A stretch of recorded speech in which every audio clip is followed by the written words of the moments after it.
I enjoyed coming back to Ripley when I did. You've grown, the character's changed. So I think that's really fun. And it's a luxury for an actor to be able to revisit the same character. Welcome to Watch Mojo's Poppin' the Culture, your weekly entertainment check-in. Me? I'm your host with the most, Mojo. That's right, it's Mr. Hollywood himself, Matt Demers. As always, we've got a great show coming your way. I've got a couple of Mojo Chats of the week. One is with Sigourney Weaver. That's right, she's talking her new movie, The Good House, and more. Plus, I got Sh'Kia Augustin. She talks about her new show, Kold X Windy. We got so much fun coming your way, but first, here's your Hollywood headlines. He's back! Oh yes, Will Smith's new film recently screened at an NAACP conference and earned some rather rave reviews. I will look in triumph at my enemies. Titled Emancipation, the movie tells the triumphant true story of Will Smith's character, a man who bravely escapes from slavery. Those in attendance were quick to praise both the film and Will's performance. I wonder if this can earn him an Oscar nomination. Well, not that he can attend the ceremony. Will Smith is banned from attending an Oscar ceremony for the next 10 years. The Antoine Fuqua-directed film will land on Apple TV Plus on December 9th, and it will mark the Fresh Prince's first film post the 2022 Oscar slap. You all remember that, right?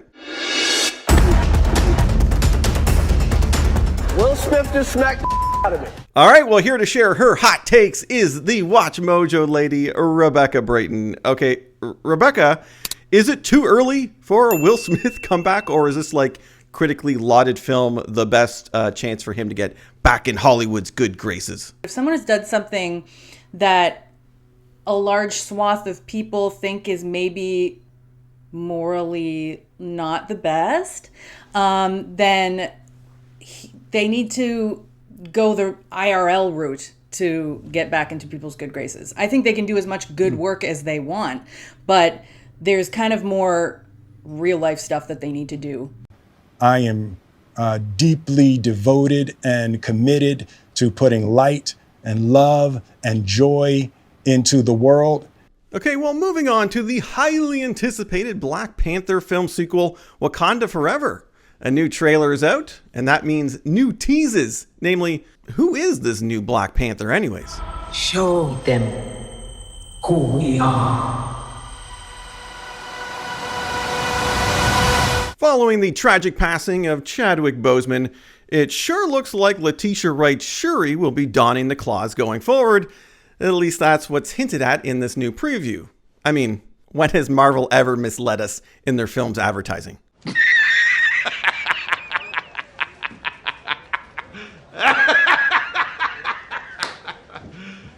You serious? All right, well, regardless, the new trailer has fans excited and speculating, naturally. But what says you, Rebecca? Who's that new Black Panther? Okay, so smart money's on Shuri, but I don't... Look, I would love it to be Angela Bassett. I think that would be so awesome because she's such an ass kicker, and I think she'd do such a great job. Okay, well, before we move on, Wakanda Forever is only one of a few big blockbusters left to debut this year. And Variety, well, they've got a new report out that gives some domestic projections about which film will fly the highest.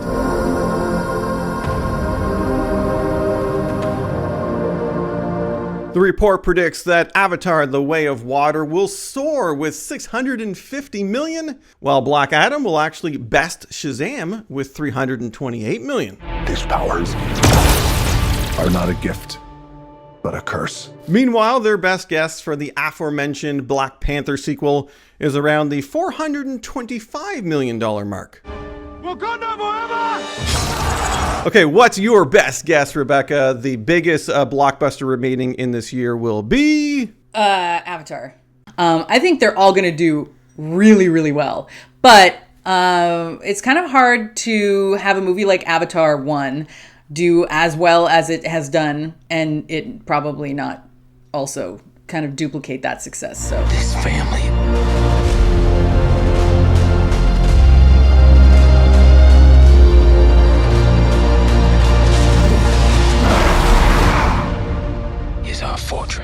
Okay, Rebecca, speaking of box office performances, there's, well, no beating around the bush when it comes to the LGBTQ rom-com bros.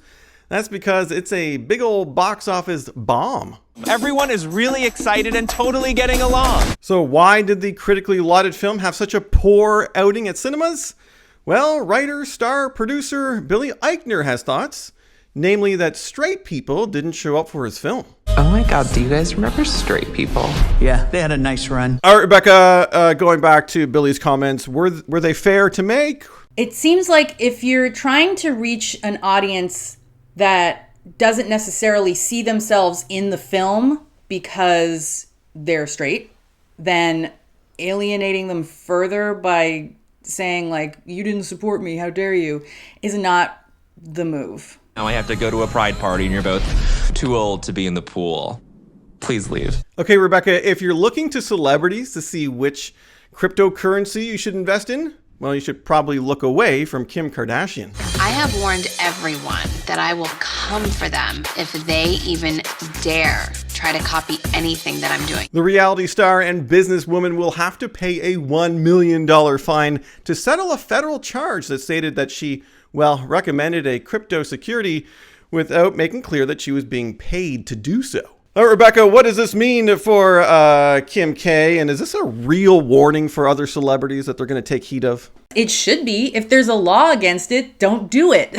Like, I don't know. I mean, it seems pretty straightforward. And it's also really dishonest. I don't know. I have an issue with that. Because, like, Kim Kardashian's not like a normal influencer. You know what I mean? She's like a mega influencer. So, it's really irresponsible. Fortune favors the brave. All right, last for us in the Hollywood headlines is the House of Dragon's exceedingly dark episodes. Literally, some things are getting so dark we can't see what's going on. Someone stole Vega. Yep, fans shared their outrage on social media, saying that some scenes were so dark they couldn't see who was talking or what was happening. What?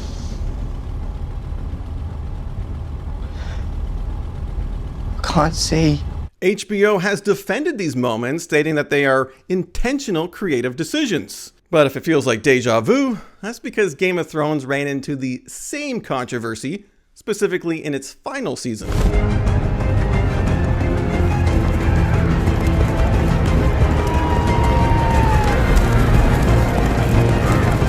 Rebecca, is this all to do about nothing, or was it actually just a little too dark? It was too dark. If you have to, like, have the perfect atmosphere to get the show right, it's wrong. Do you know what I mean?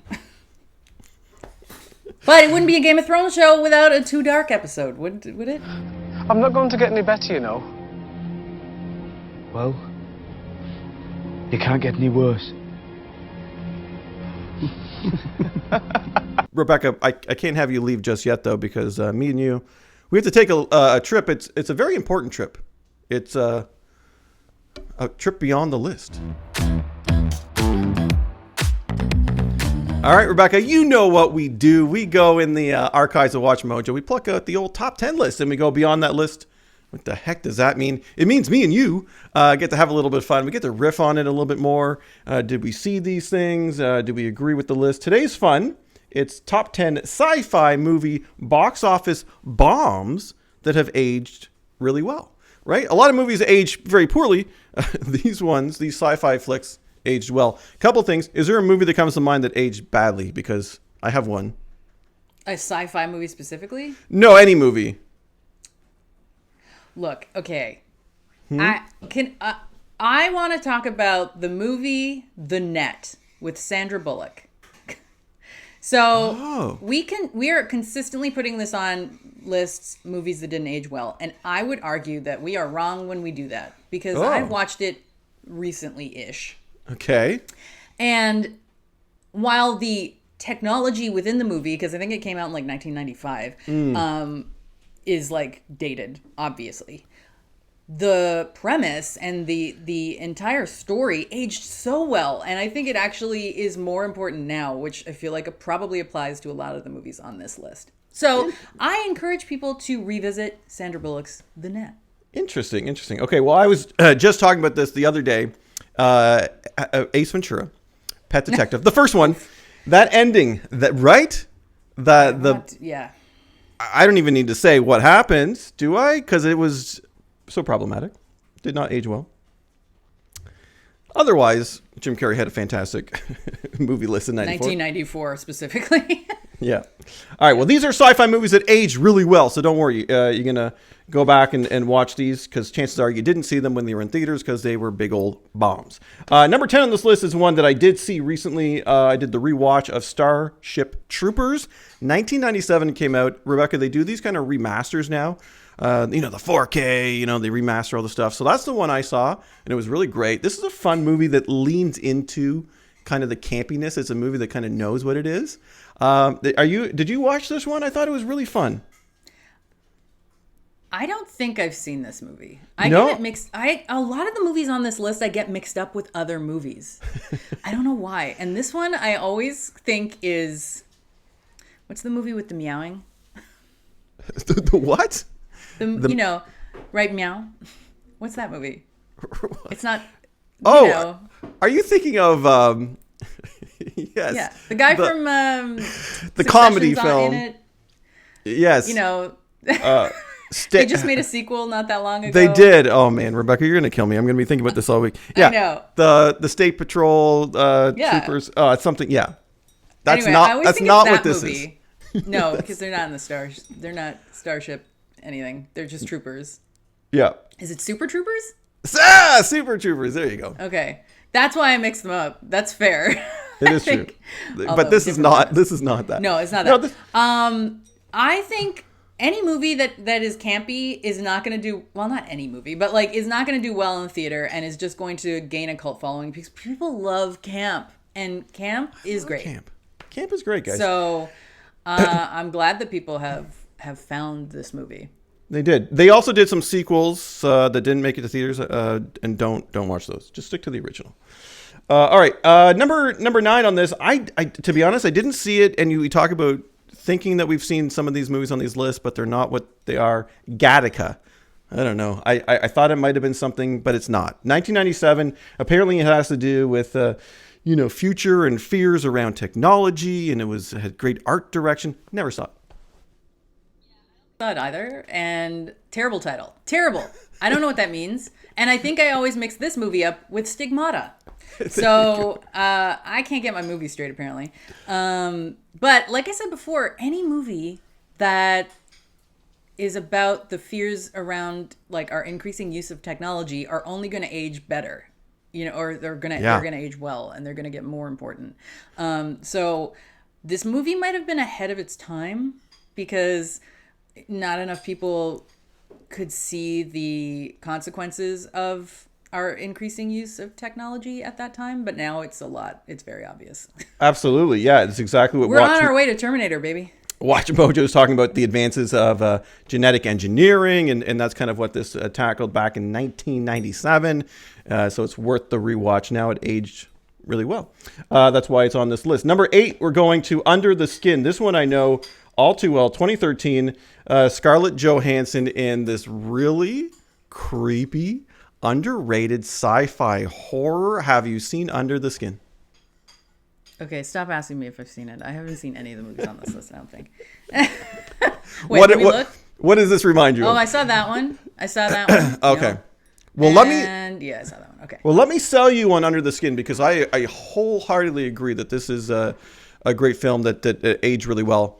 I didn't see it in theaters, and I saw it. I think I saw it years after, which is probably why it bombed. Because I don't think a lot of people did see it in theaters. But yeah, no, she's Scarlett Johansson. She's basically this otherworldly creature who looks like Scarlett Johansson, and she devours men. She lures them to her, and there's this really creepy, and I don't want to ruin the ending, but there's this really creepy, well done sequence in the woods. Man, Rebecca, you got to watch it. It's really well done. Just something different. Yes, I mean, I think I haven't seen it, but I've talked about it many, many times on many, many lists. So I'm pretty sure I know what happens and how it happens and what it's all about. It looks cool. I never got around to it. I don't know. There's a lot of movies, man. No. That's why I love doing these though, because then you get to put stuff on. Because I don't know if you're like me. I have a little mental checklist of movies that I do want to check out that maybe I missed. And this is one of them that you should do it. And there's a famous Zap list, man. I don't want to go too much into kind of the behind the scenes making, but her character, she kind of stalks men and she kind of pulls up to them on the, but there's a famous story where she was doing this for real. It's filmed in, I don't know, the Czech Republic or Russia. Oh yeah. And it's like, yeah. Where Scarlett Johansson, for real, and they filmed it without the guy really knowing, and she would talk to real life Russians, try to convince them to get in her truck. It's, yeah, interesting stuff, guys. All right, number 7, let's move on to The Blob. The Blob in 1988 was when it originally came out. Yeah, we all know The Blob. Do you know The Blob? Yeah. I don't, I'm more familiar with the original. The 50, the 58? Original. No, the 50. This is the remake. Yeah, this is, I'm surprised, to be honest with you. But I'm not surprised. Look, according to our list, this movie came out the same weekend as Cocktail, Who Framed Roger Rabbit, and Die Hard. So no one's going to see The Blob. They've seen it. That's a great weekend for movies, guys. That's amazing. Yeah. Can we do that again? Like, but okay, I'll surprise you with the fact that I've not seen this film. But you know, I don't know anything about the remake, actually. Yeah, well, that's the thing when it comes to remakes, you know, right? It's either hit or miss, or sometimes they don't do enough different to make it worthy, or sometimes they do things so different that it doesn't even feel within the same vein.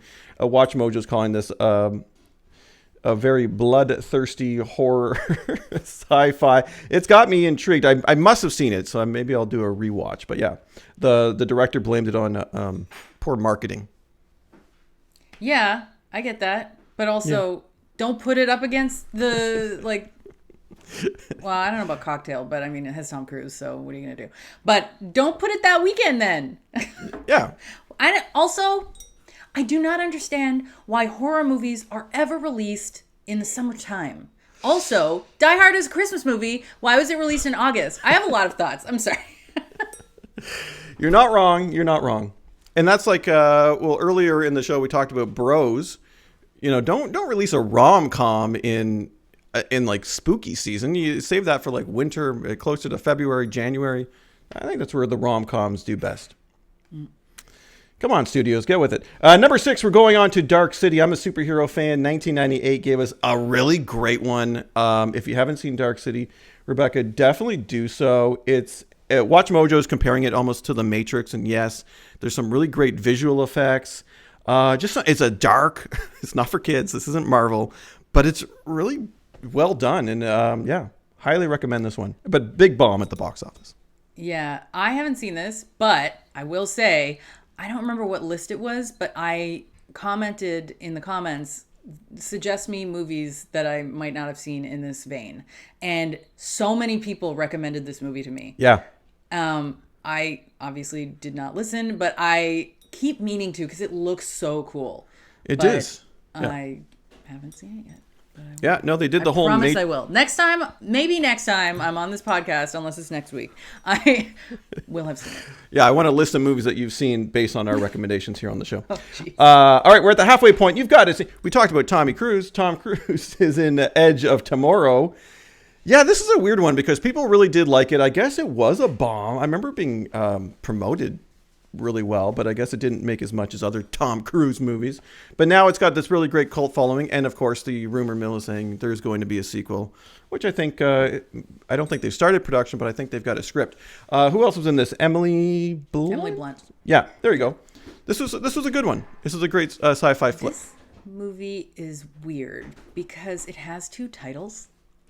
That's right. Yeah, it like because my sister worked at the movie theater when this movie came out, and she thought it was called Live, Die, Repeat. That's and it. I thought that was like, I thought it was the subtitle. Anyway, so that immediately says to me that something went wrong in the marketing of this film. You're right. Edge of Tomorrow, and you're so right about that because I remember getting confused too because I remember. I don't know if I saw it advertised or I was looking and I was like, what's this movie? And I was like, oh, it's Edge of Tomorrow. And I was like, wait a minute, they have 2 titles. You're right. That's never a good sign when you're confusing the viewing audience. So No, and how do you mess up a Tom Cruise movie? I don't know, especially one with like time travel or time loops or whatever. This is really up my alley. I got to give this one a try. Yeah. Oh, definitely do. If you haven't seen it, Rebecca, have you seen any of We're the getting ones? to the ones I have seen. I was gonna say I don't think we've hit one that you've seen, but now No. you've. The plus side is you get a long list of movies to check out. Number 4, I'd be shocked if you haven't seen Donnie Darko. We're shutting this show down. Donnie Darko. I have seen Donnie Darko. Okay, there you go. 2001. Yeah, this is an infamous story about how it really did not do well at all. But the cult following is through the roof now. With this one, Jake Gyllenhaal, of course. Creepy stuff, really well done. Just something completely unlike any other film at the time, and had great soundtrack. What's that song? It's one of those movies that you have to watch to have any kind of dialogue about it, because it makes, if you try to describe it to someone, you can't. It's just not possible. It's true. Mad World is the song that I'm thinking of, by the way. There you go. And this is a great Halloween movie too. I always put it on Halloween recommendations. Yeah. Well, part of the movie happens during Halloween, but it's got a very Halloween-esque feel, I feel. So there you go. Okay, I just want to tell a random story that is really like, I'm name dropping at this point, but when I was interviewing Jake Gyllenhaal for Spider-Man, I was like asking him his top 5 movies that shaped his career or something, and he was talking about Patrick Swayze, who's in Donnie Darko, and he's like, and I actually got a chance to work with him in this movie that I did called Donnie Darko. Like, I didn't know what Donnie Darko was, and I was just like, okay, bro, you made some famous ass movies, and that's one of them. So even Jake Gyllenhaal doesn't think people have seen this. Yeah. I know. Who Drew Barrymore is in this one too. There you go. What? Drew Barrymore is in Donnie Darko. Are you sure? She plays the teacher, the guidance. Oh, the whatever. Wow. Yeah. What a weird movie. I don't remember that. No, absolutely. Sorry. That's what I'm talking about. That's what I'm talking about. All right, number 3 is The Thing. We're talking the 1982 movie, which is great. But apparently it didn't do well. Wow, it was a bomb at box office. Yeah. And it really did age well. I put this on, I think we put this on a lot of lists when it comes to like. Yeah. I monsters. understand. I think I understand why people would not have seen this. I don't think I would have seen this. Really? Yeah. It's a great movie. I just don't, I'm not interested in being cold. I don't want to. I live in Canada. You're right. I don't need to watch a snow movie. I really don't. No. I mean, I'm sort of joking, but I'm sort of not. You're not wrong. Anyway, it looks kind of boring, but it's definitely not, and the effects like win it. But I feel like everything that makes it a movie you want to see, you can't show in a trailer because it gives too much away. Yeah, you're right. And plus they did like, I remember seeing this, the X-Files had done like an episode that was like very much ripped from this. And I saw that before this movie, and I was like, wow, the X-Files, what a great episode. But then I saw the movie and I'm like, oh, they just basically ripped off The Thing. But yeah, you're not wrong about the whole cold thing. That's why we will never see a season of Survivor set in like the, wherever. I don't think that's why. I think it's dangerous. No, that's why the producer said people don't want to watch people in big jackets. They want to watch. I don't. There you go. It's because it triggers me because it's cold. I'm cold now and it's only October. There you go. What can you do? Number 2, we're getting close, Rebecca. We're getting close. Children of Men. Yeah? You remember this? I remember it. I never saw it. You see it? Yeah, it's good. No, this is one of those ones I gotta put this on a list here because we put this on so many lists. I mean, I gotta put it on a list of things to watch. Yeah. Yeah, I think it's like a really innovative movie and it has an interesting premise and a lot of actors. I'm surprised it didn't do well, but especially like Alfonso Cuarón, like Clive Owen. I'm surprised. Yeah, it's great. I remember seeing this in theaters. It's been a while, but yeah, the concept is fascinating. You know, women can't give birth, and you've got this one woman who actually is pregnant, and it's a whole. It's obviously set in the future. It's this whole thing to get her. I don't think it is. It's not set in the future. It's like next year, kind of. Is it? I don't know. I don't think it's set in the distant future. No. Yeah, we're not talking like robot future here, but it's a dystopian future. I'm checking. I hope. Children of men.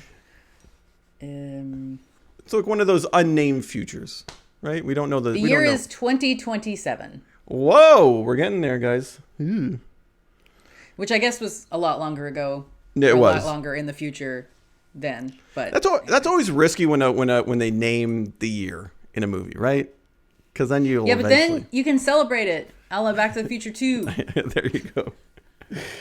All right. Honorable mentions here from Watch Mojo. I like when they do this. Titan AE. That's the animated one. I think Matt Damon was a voice in that one. Yes. Yeah. So fun fact, I recently had a chance to speak to Don Bluth, who is the animator behind this movie, as well as several like Land Before Time. Oh, wow. The Rescuers. Is it the Rescuers? Well, Land Before Time. Anyway, and he did this movie, and it's the one movie when we were talking about it, he was ripping on this movie. Oh, no. Yeah, he was like, that movie sucks. And I was like, okay. I rented it. I didn't mind it. Dredd, yes, I will go to battle defending Dredd, the 2012 film. I can't believe we didn't get a sequel. Carl Urban is Dredd. So good. Amazing movie.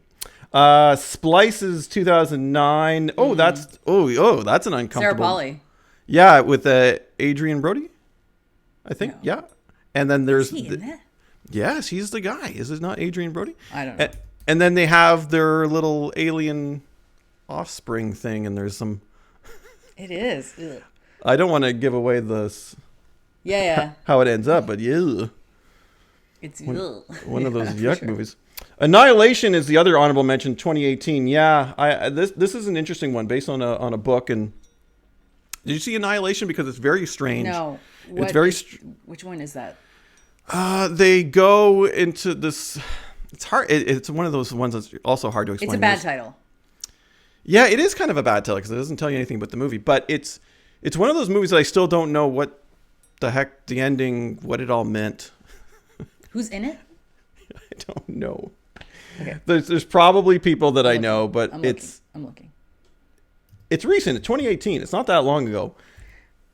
I know. There are a lot of movies. It's a strange, very strange movie. It's got great effects. I can see Natalie why. Portman, Jennifer Jason Leigh, Gina Rodriguez, Tessa it Thompson, is. It is Oscar Isaac. What? And Oscar Isaac. Yes, right. It's all coming back to me now. I remember this. Yeah. Benedict Wong. What the hell? Half the MCU is in this. What is happening? It's good. It's just I don't know what's going on. It's a trip. It's a mind trip. Speaking of mind trips, number 1, Blade Runner 1982. Could it be anything else? Man, this is great. We talk about movies that get restored, and this is one that I've watched recently. But there's too many cuts now, right? There's the original cut. There's a director's cut. There's the final cut. Yeah. I think that might have something to do with it aging well, because if the director was not happy with the final product in theaters and it bombed, and then he released like his vision for it, then obviously one would hope that would be a better version of the film. Yeah, it's great though. I talked to so many people, and that's their favorite movie. Period. Not even their favorite sci-fi movie. It's just Blade Runner. So there you go. I mean, the world that it builds is iconic and very interesting, and visually it's unbeatable. We owe so much to Blade Runner for sure. Absolutely. Hey, Rebecca, I owe a big thanks to you for joining me today, and like I said, always bringing the fun on the show. Thank you so much. Thank you. All right, it is time for our Mojo Chats of the week. Rebecca, we're starting with someone you might be familiar with. Sigourney Weaver. Oh my God. Take a look. The movie is titled The Good House, this really wonderful character study. And here to tell me more about it is the amazing Sigourney Weaver. Hey, Sigourney, how are you? I'm great, Matt. How are you doing? Listen, I'm fantastic. Minutes ago, I was giving myself a little refresh with your filmography. I mean, it is just one fantastic character after another. What was it about Hildy in this movie that said, yeah, I got to add that to the list? Well, it's a great question, because I think, how often these days do you get a movie from an older woman's point of view who's really letting you know what she thinks, and she's funny? Never is the answer to that. So I really found Hildy irresistible. And part of it was this interplay between the public Hildy, who's trying to show that she has everything under control, when in fact her life is kind of slipping out of her hands. Her husband's dumped her. Her kids have sent her to rehab. Her business is being torn away from her. And her only real friend, she thinks, is this nice bottle of Pinot Noir she has at the end of the day.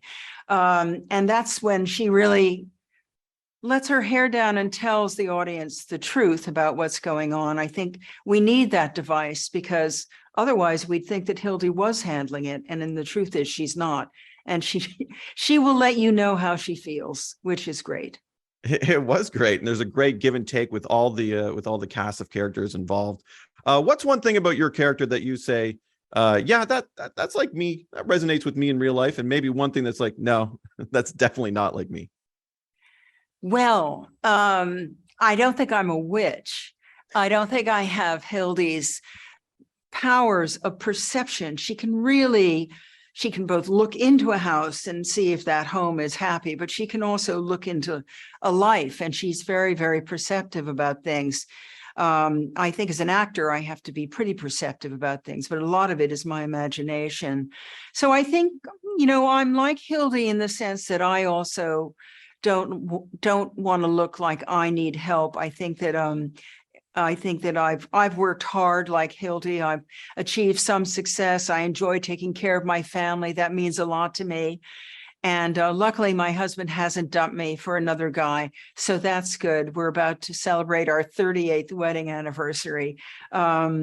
But Hildy was great company. Seeing this movie about Hildy makes you feel you're at the bar with her, throwing back a few glasses of wine. And it's a very intimate movie in that sense, even though it's about this community and this relationship with Frank, the garbage man. Yeah, absolutely. I'm sure a lot of people know a lot of Hildys out there. Okay, last question, because we here in Watch Mojo, we celebrate your career, your legacy. I mentioned all those great characters. Before we go, a lot of actors are tackling some of their iconic roles. One last time, Sigourney, is there one of your roles that you would love to step back in the shoes of? Well, I think I have to step back in the shoes of the character I play in Avatar 2, the 14-year-old Kiri, because we have 3, 4, and 5. So that will be, I think it's great. I enjoyed coming back to Ripley when I did. You've grown, the character's changed. So I think that's really fun. And it's a luxury for an actor to be able to revisit the same character. Absolutely. Well, people are going to experience a new one, and her name is Hildy in The Good House. Make sure you definitely check it out. And Sigourney, I can't thank you enough for your time today. Thank you, Matt. Really glad you liked the movie. All right, now here's my chat with Sh'Kia Augustin, a great actress. Take a look. All right, she's an actress who's got a lot of great projects on the go. I've got Sh'Kia Augustin here with me. Hey, Sh'Kia, how are you? Good. How are you? I'm doing fantastic. I'm excited to chat with you. Like I said, there are some exciting things coming up. Before we get into what's coming, I kind of want to talk about something that already happened. But I'm a fan of a show called Atlanta, and I know a lot of people out there are. You were in an episode of Atlanta. Oh, yes. My God. You were also with Donald Glover. Talk about this. What was that experience like?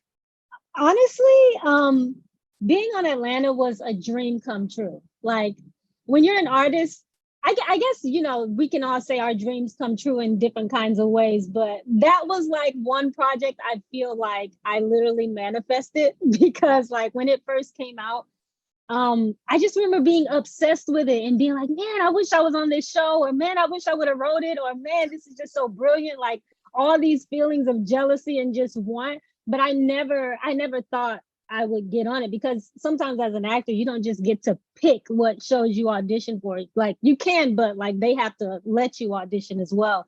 And for me to get an audition for the last season, I felt like it was like meant to be, because all 3 seasons, I never got an audition.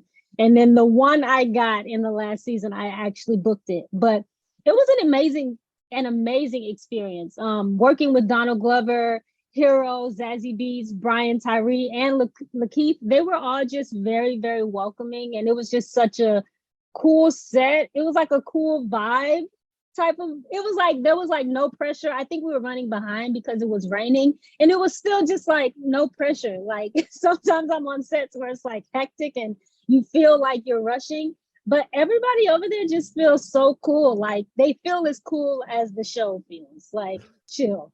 That's awesome. I'm so glad that you were a big fan and that you got to live out and you got to, like you said, manifest that. I kind of want to manifest me going on, I don't know, Stranger Things. You should. Let's throw that I'm out there. manifesting that next too. Let's throw that out there. That's so good. What made you a fan of Atlanta, or why do you think people like it so much? It's such a unique show, a different voice out there in a world filled with so much. What made it a fan favorite of yours?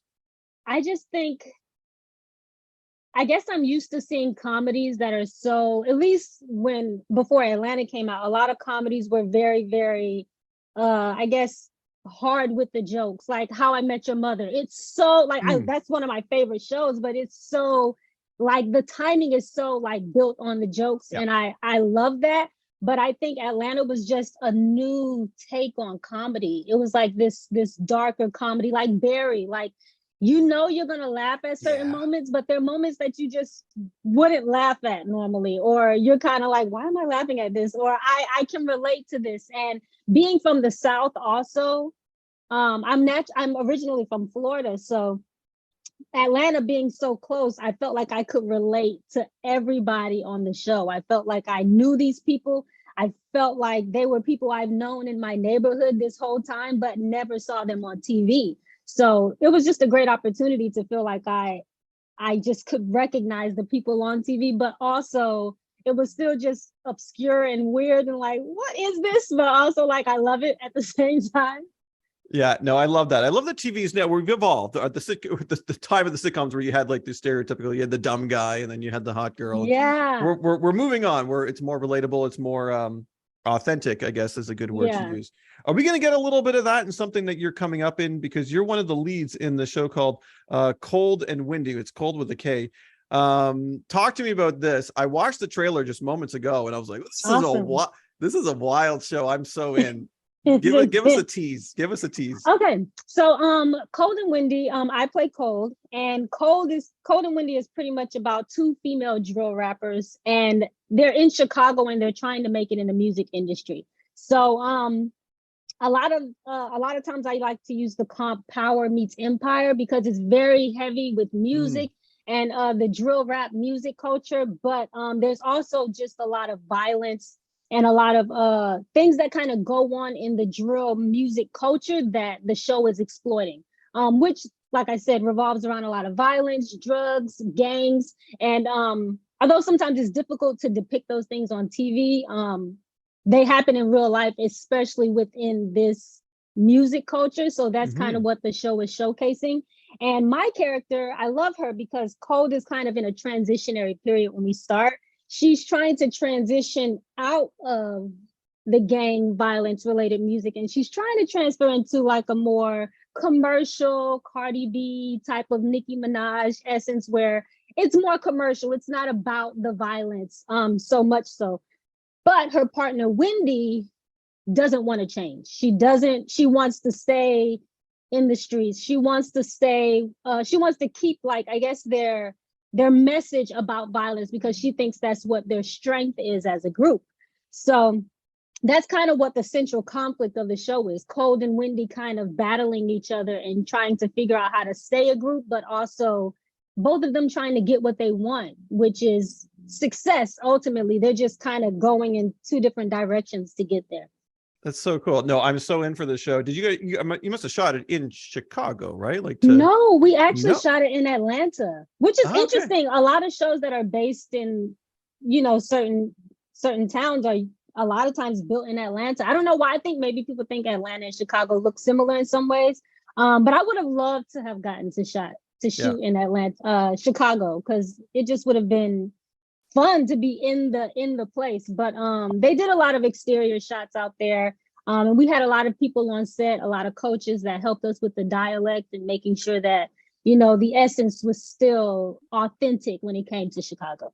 Absolutely. What's your rap chops? Like, do you do this? Like, is this like a background that you had in like? Honestly, no. I started out as a singer. Honestly, I grew up singing in the church choir, and that was kind of just what I did. But I always had dreams of being like a rapper. I love rapping. I love, like, I'm the one that's like watching like Genius lyrics or reading like the lyrics and trying to make sure I know the words to the rap songs. But no, I never intended on rapping. I just kind of always knew how to rap, I guess, because I just practiced along with the songs.